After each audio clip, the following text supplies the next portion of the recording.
it looks like we're now recording. So thank you everyone for being here. We'll do introductions just a second, a couple of just items for us to go over first. If you do have a question that comes up anytime during the presentation, whether now or at the end, there's a Q&A button on your screen. Just tap that, type in your question, and we'll receive it, and we'll definitely address it at the end if we don't catch it before then. And as I mentioned, we are recording, so we'll try to answer those questions and include that as part of the recording. And so here we go. So good evening, everyone. I'm Chris Wiseman. I'm the Executive Director at Habitat for Humanity of Chester County. I have been with the organization now for about 1.5 years. I started right as the pandemic was hitting. So my first interviews were in person. My last interviews were all virtual. So I've been living this crazy life since April of 2020, but could not be more excited to be a part of the organization and to be helping to lead through a really exciting time for our affiliate in a number of changes and wonderful things that are going on. So we'll get into that in just a minute. Let me also introduce our co-panelists for tonight, Stacy Bajan. Stacy, want to introduce yourself? Thank you, Chris. And thank you for joining us. I know there are some people out there tonight that I haven't seen in a very long time, and I wish I could see your faces. As Chris said, I'm Stacy Bajan. I'm the ReStore Operations Director, and I've been with Habitat for almost 7 years. I learned about Habitat about 20 years ago when I worked for QBC, and at the time they were very strong supporters of Habitat, and I managed their community affairs program at the time. I worked really closely with the Habitat team, and I maintained some relationships with them. So when an opportunity came up about 7 years ago, it just seemed like the perfect fit, and I've never regretted it. And I'm really excited about the direction that the organization is going, especially with Chris as our leader. It's very exciting right now.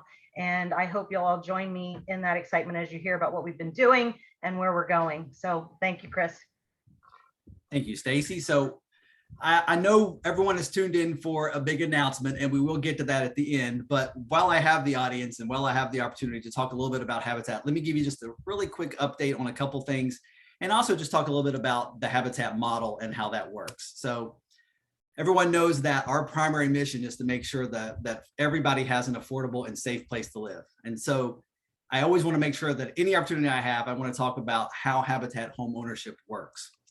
And so for those that understand it and some that don't, the Habitat homes are not free. We provide a 0% 30-year mortgage.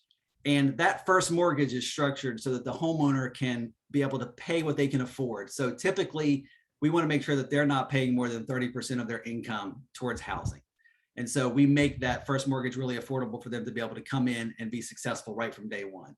We require each person that's on the mortgage to do 200 hours of what we call sweat equity. And that's them actually working side by side with our volunteers and staff, working to build their home, which gives them the connection to what they're doing, but also gives them the skill set to be able to stay and manage as, be a really good homeowner and a neighbor. And of course, we all know, preaching to the choir a little bit about the value of what home ownership means to each person. And the benefit of being in a home versus being in a rental property is astronomical. And it's in several areas, including wealth development and helping people move out of poverty. We know that folks who have a home are going to be more likely to earn more over their lifetime. They're going to have financial resources that they never would be able to tap into before. And this creates generational changes. It moves folks through greater educational attainment. Students are more likely to stay in school. They're more likely to have less issues as they move through. They're going to have a higher future earning over their lifetime. And the graduation rate for post-secondary education is even higher. So that generational change takes effect by just moving into a home that they can own and leverage the strength of that equity and that additional income. And then finally, being in a home provides that safety and security. And there's far less incidents of crime, risk of assault in a home that's owned versus those that are renting. And I could go on and on about the effects of home ownership, the social determinants of health, and the difference that being in a home makes. But again, I think I'm preaching a little bit to the choir. A couple additional updates on the current programs and projects that we have going on right now. Cambria Terrace in Coatesville, our big 40+ home project. We started this project a few years ago. For those that know Coatesville and its background, it started as the Oak Street Housing Project. This is what it looked like prior to Habitat coming in. This partnership with the city and the county and Habitat really literally changed the landscape of what Coatesville looks like. This is now that same property. And we're very excited that in the next couple of weeks, we're going to be breaking ground on the final 3 homes of this community. So we'll be sharing more about that to come, but next summer, we'll be doing a very big celebration to congratulate all of the 40+ homeowners that are now living in this really amazing community. And in the southern part of the county in West Grove, we continue to just blow it out of the water. We finished our first 5 homes in phase 1. We're well underway in phase 2 and have already broken ground on phase 3. And we are close to finding homeowners to move into phase 3 and even into phase 4. So we're moving even along faster than we thought was even possible. And ultimately, this will produce 40 homes in the southern part of the county. And we're not stopping there, right? So I've talked about this in the past and some other ED updates, but we're not resting on the fact that this will be the biggest year for new home builds that we've ever had. Our record had been 9. This year, we're going to put 17 new families into homes this year, by far breaking any record we've had. But again, not resting on our laurels. We're going to continue to expand our mission and serve even more in the county through a rehabilitation program. So we hope to be able to work with municipalities throughout the county to recognize homes that have good bones but need to be rebuilt, need to be revitalized. And by doing that, it expands our opportunity to serve more families in more parts of the county. And it raises, the rising waters raises all ships. Neighborhood revitalization starts to take place as we start to redo these homes and make them more economically viable in these different communities. So we're very, very excited about this taking hold and the relationships we've already developed with several municipalities. So for those leaders and those different groups out in Chester County who have relationships with those folks, please feel free to reach out to me at any time. We would love to come to talk to you about the rehabilitation program and how Habitat can help with your development plans for your area. This is just one example of a sister affiliate of what they did by taking a house, again, that just needed to be redone and turning it into a beautiful Habitat home. The next thing we're really excited to get started in just the next few weeks is the critical home repair program. And so this is preservation, critical repairs, weatherproofing, aging in place, other activities that will help current homeowners stay safe in their homes. And we know that all throughout Chester County, especially after the floods and everything that's been going on, that it's becoming more and more unsafe, more and more issues are arising with folks in their homes, and they need all the help they can get. And we know that there's a backlog of help that just needs to be done throughout the county. What we'll do is we will come in at a 0%, again, 0% small loan. It's based on the income level that the person is at. So the repayment of that is far less than what a typical loan would be. And we can come in and do some of those critical repairs. And here's a couple of examples of what that looks like in the critical home repair space. Coming in and making a bathtub in the bathroom in the house safe for seniors to be able to stay and maintain aging in their place. So all these wonderful, great things that we're doing, it takes funds to be able to do it. So how do we do that? How do we maintain this pace of operations, this incredible work that we're doing? How do we continue to grow and build that nest egg for us to do things in the future? Well, the funding comes from multiple locations. First and foremost, and the most important, is what we call the Fund for Humanity. These are the mortgage payments that our homeowners are making back on their loans. And this was really from the very founding of what Habitat for Humanity was all about, is what got us started. It's giving our homeowners the ability to be a part of a legacy to hand off what they've been given to the next round of homeowners. So it's a really critical piece that we continue to receive those funds back from that 0% 30-year mortgage to be able to fund the next build and the next one after that, and next one after that. So every Habitat homeowner that comes in is a part of a legacy that will continue throughout the entire time that Habitat for Humanity Chester County is in place. We also get donations from individual donors, from corporations through a sponsorship called Team Builds, where different groups come out with employees and different folks to come out and actually work alongside of those homeowners who are building their houses, and our staff and volunteers to actually help them build their homes. It's really a great opportunity to really see the Habitat work in place and to feel that connection that you're giving someone a hand up and not just a handout. We also are blessed to receive some donations through grants and foundations.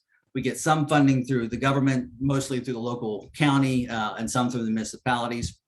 And of course, another really critical part of our funding source is the ReStore. And to talk a little bit about that is our special guest tonight, Stacy. So Stacy, tell us a little bit about the ReStore. Thank you. I'm guessing that most of you are familiar with the ReStore, but for those that are not, just a brief overview. The ReStore are home improvement stores that sell new and gently used furniture, home goods, building material, appliances, and much more at a fraction of the retail price. Donations are accepted from individuals who might be upgrading their furniture or renovating their kitchen. And we also accept donations from businesses of their overstock, discontinued, or slightly damaged merchandise. The ReStore here in Chester County is located in Coatesville. We refer to it as the Caln ReStore because it's located in Caln Township. But there are dozens of ReStores across the tri-state area, and there are over 1,000 ReStores across 6 countries. And because the merchandise is donated locally from individuals, really no two stores are exactly the same. The true mission of the ReStore is to raise money for local Habitat affiliates, but there are certainly other benefits as well. We provide a much needed source for merchandise, for a low cost merchandise for individuals that might not be able to afford traditional retail. We divert usable items from the landfills, and we offer our donors another option for their unwanted items that still have a usable life. And just like our construction sites, we offer volunteer opportunities that help to foster a love for habitat and ultimately create advocates for our mission. And finally, the ReStore is a very public platform for our cause. We see on average 150 to 200 customers each day through the store, and that gives our team, both our staff members and our volunteers, the opportunity to share our mission with the community. It's a very unique business, and it's difficult to model after traditional retail because the inventory changes so quickly. Sometimes it's changing by the minute. We have donation ambassadors who operate our trucks out in Chester County picking up donations, and we also accept donations at the store through our warehouse. So the inventory changes every time a donation is received, and that really encourages our shoppers to visit us more often to see what's new, and they do. They shop with us. Some of them shop every single day with us. But when they do that, that provides us more opportunities to engage with them about our mission. You can find more information about the ReStore at our website at restorechesco.org, and certainly follow us on Facebook at HFH Caln ReStore. I'd be happy to answer questions at the end, but for now, I'll turn it over to Chris. Thanks, Stacy. And I will say Stacy and her team do an absolute amazing job at running the Caln ReStore. And I think we had our biggest year ever from a net perspective just last year. And so we've asked her to continue to just do that over and over again, as hard as that may be. But it is an amazing part of just who we are as an affiliate. And like Stacy said, it's really a part of a conglomerate of other ReStores all throughout the area, all throughout the world even.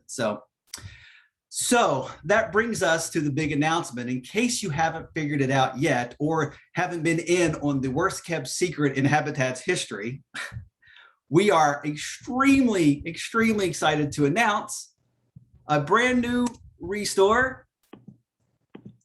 Yep, in Phoenixville. Yay, the crowd goes wild. So we have worked diligently to think about how can we expand those opportunities to generate additional funds. And the biggest one has been the opportunity from the ReStore. And because of leadership with Stacy and others, we have discovered that we think Phoenixville is the perfect location for our next ReStore. Yay, for those that didn't know. A lot of people already do. I apologize if it's not, it's somewhat of a secret, but we tried to keep it till tonight, but it's out. So the location will be at 785 Star Road. So for those that know Phoenixville at all, that's just beside the Acme grocery store, what used to be the True Value. Yes? It's Star Street. Star Street. I think there is a Star Road. There's it's Star Street. Fair enough. Thank you. Good correction. Yes, 785 Star Street next to the Acme Shopping Center. It's just such a great location. It has, because it used to be a True Value, it's a big open wide space. with perfect floors, with great lighting, with ample room, a dock, 2 docks in the back. It just had everything that we wanted to be a part of it. So we're working out the final details. The grand opening will be sometime in the spring. We think it's a perfect location. I want to talk a little bit about why Phoenixville. So it's really important to know that we spent about a year doing the research to figure out where the next ReStore should be. And we worked really closely with Habitat International that has experts that work with us and local affiliates on helping to identify different spaces. We worked with the Chester County Economic Development Council and Mary Frances McGarity in particular, who's just been a great friend of Habitat and a huge resource for what we've done. And then an internal group of volunteers and staff to help find the right place and have all that met all the key metrics, things like housing density, the combination of donors and shoppers, the potential for growth, and just so many other things that everything clicked off and checked just right for Phoenixville.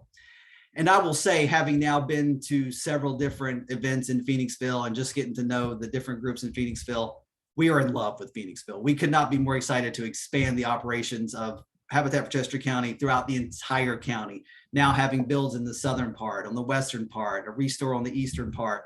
Hey, Northern Chester County, we're coming to you next, right? So we're really, really excited that we really are expanding these opportunities and are going to be a great, great neighbor and a great resource in the Phoenixville area. So that's our big announcement. That's the exciting news. Lots more to share on what's upcoming next. But with that, I'm going to turn it over to some Q&A questions. I know there were a few that were answered before. I've seen a few that have popped up in the chat or in the Q&A. So very exciting. So Stacy, the first one I see on my list is, which is such a great question, is how can we help? I love it.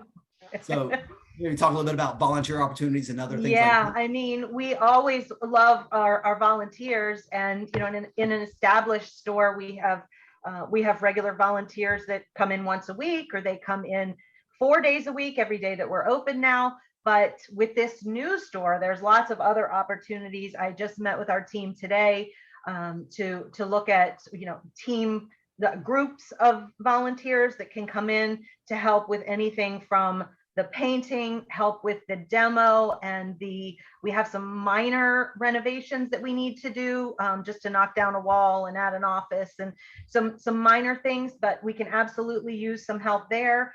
And once we have the store cleaned and painted and those walls up where we need them, then we need to start getting the merchandise in and the shelving put together and the industrial racking and all those things. So we absolutely need volunteers for that.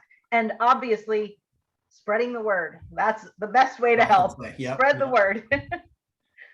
Let people know that we're coming. Start thinking about the donations. Now, what really helps is that we have economy of scale, so we'll use some of the same. Obviously, Stacy will oversee both ReStores, and then we have the same system to be able to use for those pickups. So we'll be able to schedule and move things around. So whether we're on the main line or Southern Chester County or wherever, we'll be able to pick up items even quicker and deliver them to the ReStore and get them out to the public. So really, really great. Another, which is related to that question, was how to donate and what can be donated.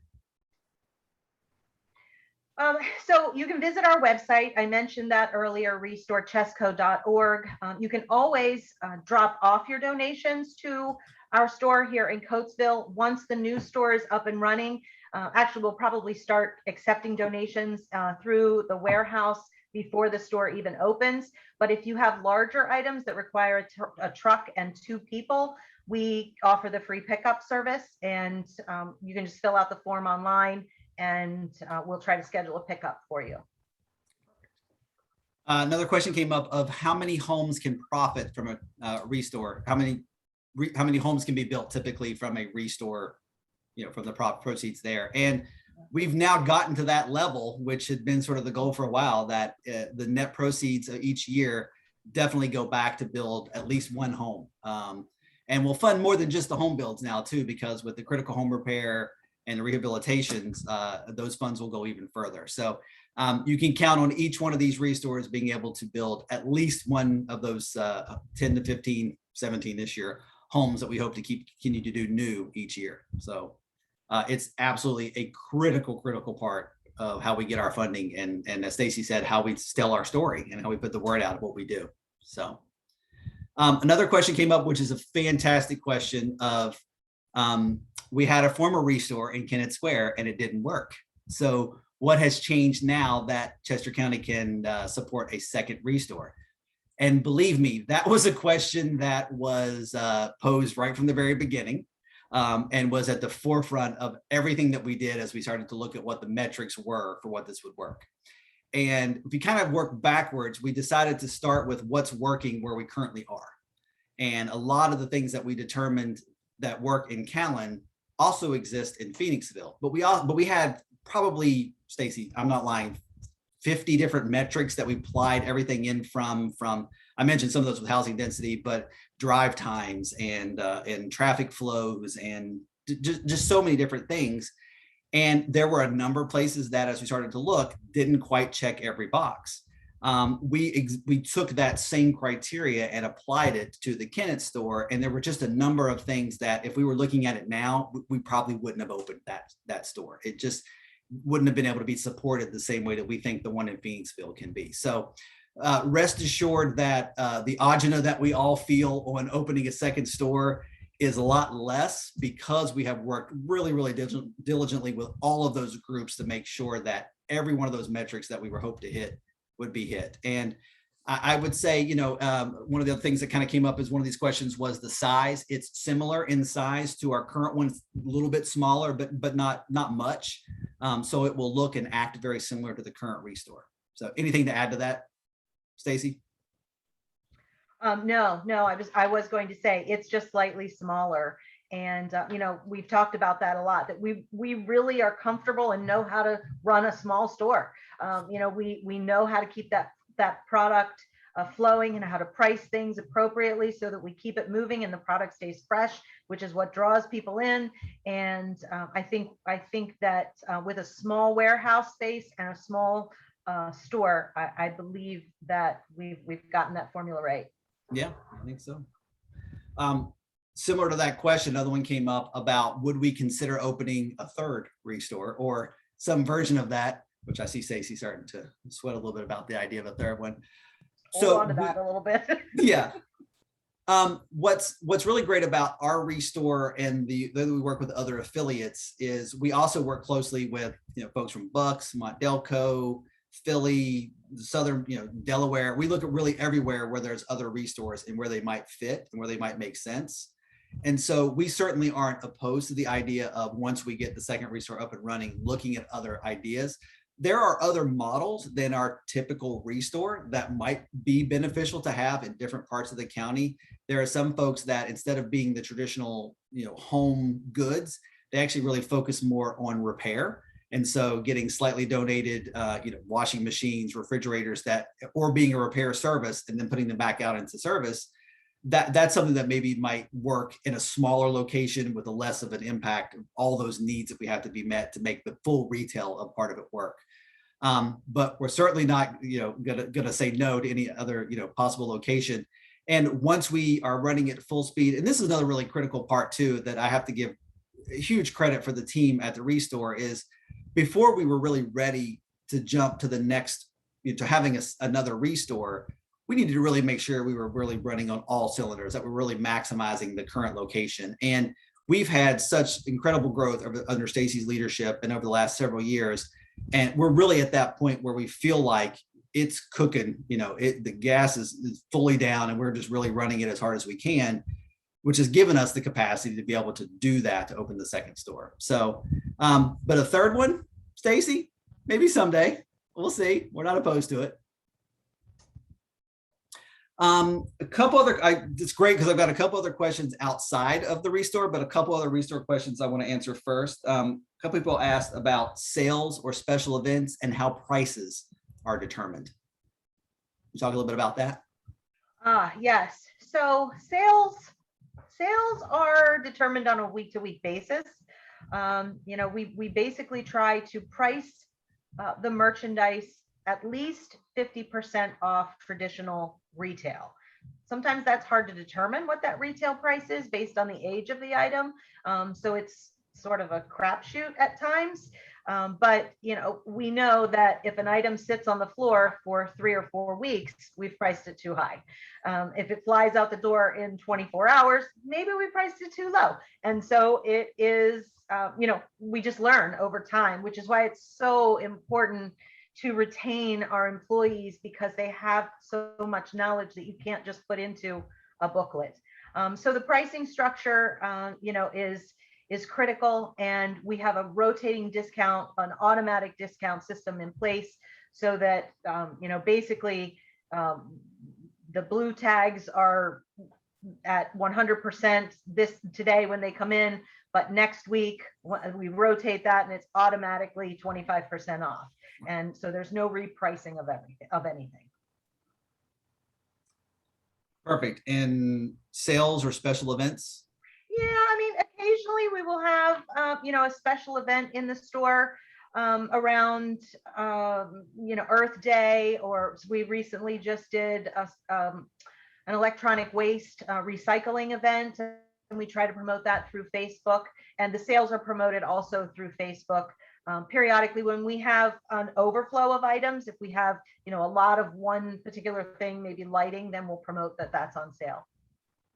I will say, right, Stacey, we have a pretty committed group of shoppers that stay really in touch with what's happening and what's out there, and dive in when they see something that they like. So, I mean, it's amazing because we even have shoppers who are absolutely regulars, and they come in frequently, and they'll say to Casey, "You priced that too low. You should be pricing that a little bit higher." Especially with antiques, if somebody specializes in antiques, and we know that they buy it and they resell it. So it might be something that they don't necessarily want, but they're just trying to be upfront. Probably could get more for that. It's always a delicate balance. Last question I had. Yes, Elliot, why, let me answer this. I just saw this. Yes, we absolutely take seasonal items.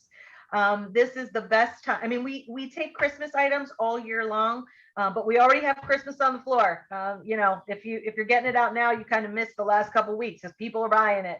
And yes, we have some storage up in the racking and upstairs that we can store it year round. But if you have anything as you're starting to go through your holiday merchandise, bring it on in. So I'll be a ReStore promoter here, because I saw this great idea that was promoted through our website, and I've totally taken advantage of this. In lieu of buying Tupperware or something else, that you're going to send a meal in, right? Go to the ReStore, buy some actual, good ware that you can take with you, like China. It's like not that nice, but but like the good stuff. And Pyrex, thank you. And just leave it. And that's part of the donation that you give to the whatever you went to do. And instead of having to bring just something you have to return with, give them this nice piece that you've gotten at a really affordable price at the ReStore, right? The other question, Stacey, was do we partner with any vendors or corporations for donations? Yes, we do have a number of local businesses that donate to us regularly. We have, furniture stores like Ethan Allen, who donate from their warehouse up in Chester Springs. Target donates weekly to us of returns or maybe a damaged merchandise. But if I never have to buy paper towels at the ReStore, or hand soap or hand sanitizer, I'm thrilled, because that stuff comes from Target. The pump might be damaged, but gosh, we can put it into another container and use it. It's just one less expense that we have. But A. Dewey Pyle and Henry Company, they donate construction material to us, and a number of others. So yes, we've been in business for 19 years locally. So it's really, word of mouth is very important to us. And as I have been out in the community the last 5+ years, it really becomes more and more important that those businesses know about us. Now that we have to fill 2 stores, yes, it's very, very important, but we do already have a core base of businesses that contribute regularly. Yeah, and on occasion we work even with some purchased product, right? That we get deals on from everybody from Wayfair to, I mean, take your pick, right? So I mean, there's a lot of different things that come through the ReStore that you might not expect, even some Ethan Allen, Mhm. other things like that they're typically sometimes even brand new. So like Stacey mentioned earlier, it's never the same store from day to day. It's different every time you Yeah. walk in.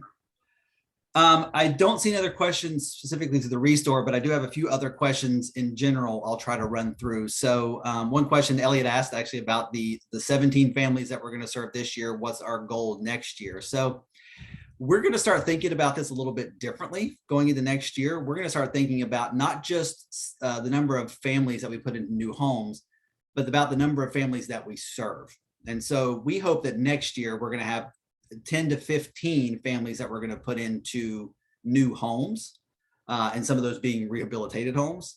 And then we're hoping to have a large number of the critical home repair folks to get started going into this next year. And so what that means is that when we jump from 17 to maybe next year having as many as 30 or 40 families that we possibly have some impact on, making sure that they either are in a new home or being able to stay in a home that's safe and secure. So our plan over the next 3 to 4 years is to continue to grow the critical home repair, to continue to explore and find more and more rehabilitations, and to continue to find land throughout Chester County where we can build new. So we're going to be doing all of those things. So our goals are only going to get larger and bigger as we continue to expand. And so I feel blessed that I can say this, that I have really the most incredible staff team and the group of volunteers, our board, and all those that help us run this organization are really just phenomenal. So we couldn't do it without with all their push, their love, their heart, their dollars, their cents, everything else that comes into making this happen. So those goals will only grow. A couple other questions that came up, and that was kind of related to that. What other types of builds are we doing? What are the locations that we have for the future? Which I know is really important to some of the folks that are going to be finishing up that Cambria project. What comes next? I will say we have three lots that will produce 7 new homes in downtown Coatesville off the Coates and Lumber Street. So that'll be, once we move off the hill, that'll be sort of the next big project from a building standpoint. We'll continue to build in West Grove, and hopefully in the next year or two, as those develop, we'll start to do more and more rehabilitations. Where will the rehabs be? Related to another question, will we consider building in the northern part or the southern part again, like any other part of the county? Yes. One thing you're going to see that's a pretty significant change, I think, to how we've done some of our application is that it will no longer be specifically for one location. West Grove's a little bit different because it's a partnership with the USDA, but the rest of Chester County will be one application. So we know we'll have homes that we're building new in Coatesville, but if we have applicants that want to say live in Pottstown, then we will work closely with them and that municipality to make sure that we can find a home for them in that area. So we really will truly be all of Chester County. With that said, our heart will always be attached to Coatesville. There's a special need that's there, and there's a special work that I think that we do there. And I think that really is connected with the folks that are in Coatesville. So we'll always have stuff going on in there. But I think more and more we'll be able to do even more outside of that area throughout the whole entire county. And someone actually asked about the Coatesville applications. The application process is open right now. We do have, we're taking some for what will be coming down in Coates and Lumber, but also for a couple other opportunities that are, we think will come open soon with rehabilitations in the area too. So if you are interested in learning about becoming a homeowner, go to our website, hfhcc.org, and all the information you have there to connect with us on how to apply is right there, easy to find. Couple other quick questions. There was a question about the sweat equity and the hours that we use. It used to be more than 200. That is correct. And we're actually looking at the 200 hours and how that's done. There has been a lot of work done from Habitat International about diversity, equity, and inclusion, and the barriers to being able to do the amount of sweat equity that we ask. It's absolutely 100% a critical part of who we are and what we do. And getting that homeowner on site, swinging a hammer next to the volunteers, learning how to be a good homeowner and a neighbor is absolutely a part of what we do. But we found it prohibitive at one point that I think at some point it might have been as high as even 400 hours. The 200 hours is still something we're looking at. We're going to hold steady for that for now. But I think even with that 200 hours, we also allow other opportunities for them to volunteer at the ReStore, And in other ways too, in our offices, we look at what the kids do and for grades, stuff like that too, to try to help them make that minimum of 200 hours. I will say what's exciting is we've had a few families who have reached the 200 hours and have just blown right past it. They just keep going because they love the idea of being able to help build their home and get it done faster. So more to come on that. And then I think there was one last question. Oh, one last question for those that are in the loop. What's the airspeed of an unladen swallow? Yes, and for those that know, the only correct answer is it a European or African swallow? For our former board chair, Ted Zovey. Thank you very much. That's all I have for tonight. Stacy, anything else to add? No, thank you all for joining us. Yeah, thank you all very, very much. The amount of support we have from folks in the community, our volunteers, just everyone is just overwhelming. I have been so blessed to be a part of this organization for the last year and a half. It is, we are doing an important, good work throughout the entire county. We are an essential part of the economic development of every part of this county. And we'll just continue the good work and support all the homeowners that need us. So thank you all very much for tonight, and we'll see you soon. Thanks, everybody.